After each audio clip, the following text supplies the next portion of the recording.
Right.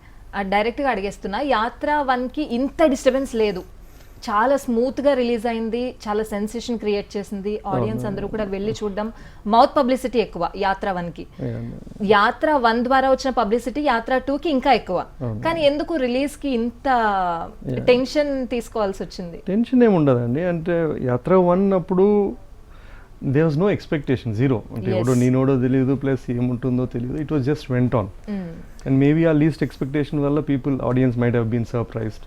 రెండు ఇది అప్పుడు it was about character YSR గారు, and it is a film where it is there no opposing forces or ఏం పెద్ద conflict లేదా అపోజిషన్ క్యారెక్టర్స్ లేని kind of a story. So Yatra 2 ఇప్పుడు మనం ఎంచుకున్న స్టోరీలోనే చాలా డ్రామా, చాలా కాన్ఫ్లిక్ట్, చాలా ఆబ్స్టికల్స్ ఉన్నాయి. సో ప్లస్ హీఈస్ ఈ particular character is currently active. And there are lot of stakes for all the other players. Recent history. Very right? Recent history. Yes. జరుగుతున్నది కథ, హిస్టరీ కూడా కాదు, ఇప్పుడు జరుగుతున్నది. Yes. And ఇంత given దాంట్లో obviously you going to have more noise, more because he is a threat. There is a lot more stakes than cinema కన్నా ఎక్కువ వాళ్ళకి హైయర్ స్టేక్స్ ఉన్నాయి కాబట్టి there is more noise. అంతే అండి.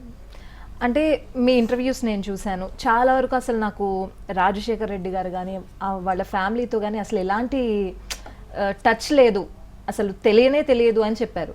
అసలు ఏమీ తెలియని ఒక పర్సన్ని అంత రియలిస్టిక్గా ఎట్లా చూపించారు యాత్రలో మీరు? తెలియదండి, అది యాక్సిడెంట్ అంతే.